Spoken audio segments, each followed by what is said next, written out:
안녕하세요, 보험 레시피입니다. 오늘 저희가 소개해드릴 주제는 바로 개물림 사고와 보상 방법에 대해서 준비해봤습니다. 현재 반려동물 인구 1,500만 시대, 우리나라 인구의 약 30%가 반려동물을 키우고 있습니다. 그래서 이번에는 반려견의 개물림 사고와 사고 발생 시 대처 방법을 주제로 가지고 왔습니다. 최근 연예인도 개물림 사고의 가해자가 되면서 큰 이슈로 떠오르고 있죠. 많은 애견인들께서 나한테 혹시 그런 일이 일어나겠어? 우리 강아지는 절대 안 무는데 라고 생각하지만 사람의 마음은 알 수 없듯 우리 강아지의 마음도 알 수 없다는 걸 꼭 명심하셔야 합니다. 그래서 보험 레시피가 여러분께 만약에 그런 사고가 발생했을 때 어떻게 대처하면 되는지 영상으로 만들었습니다. 꼼꼼히 보신다면 많은 도움이 되실 겁니다.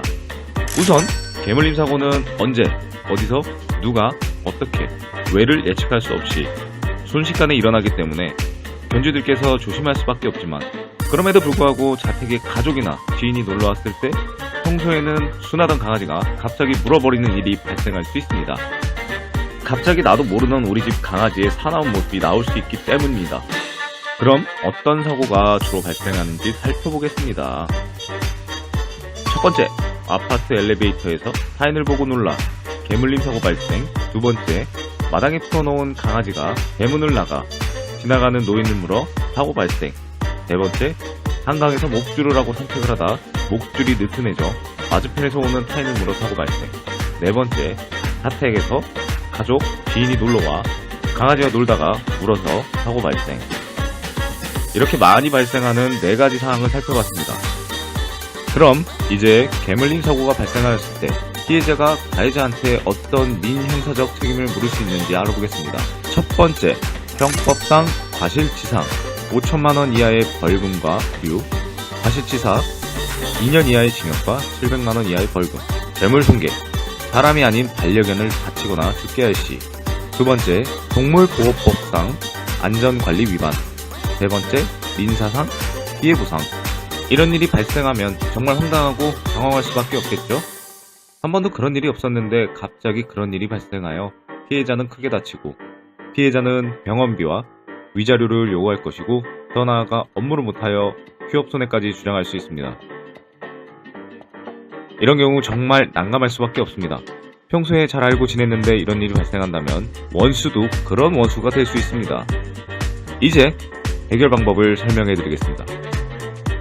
바로 일상생활 배상책임보험입니다. 일상생활 배상책임보험은 일상생활을 하면서 다른 사람의 신체, 재산에 끼친 손해를 배상해주는 책임보험입니다.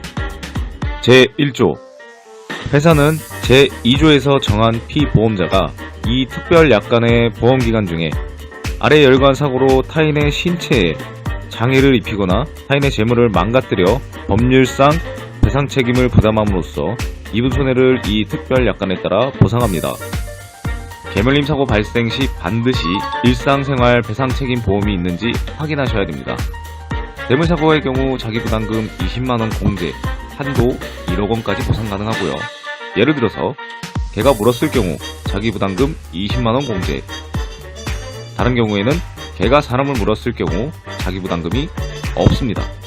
단, 여기서 주의할 점은 강아지 사고 발생 시 반드시 사고 당시 동물을 점유하고 있던, 즉 데리고 있던 사람의 보험으로만 보상이 가능합니다.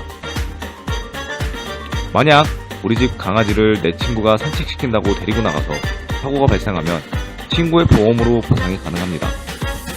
반드시 명심하셔야 합니다. 개물림 사고 예방 방법, 보험회사 확인사항. 첫 번째, 입마개 착용 여부. 대형견은 반드시 착용을 하셔야 합니다. 두 번째, 반려동물 등록 여부. 세 번째, 목줄 착용 여부. 갑자기 발생하는 예기치 못한 사고에는 일상생활 보상 책임으로 든든한 지원군의 도움을 받고 항상 우리 강아지가 설마 물겠어? 우리 강아지는 안 물어요.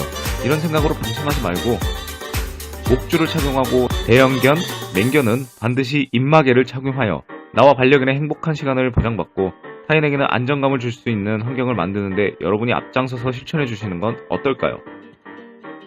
그럼 오늘의 보험 레시피는 여기서 마무리하도록 하겠습니다.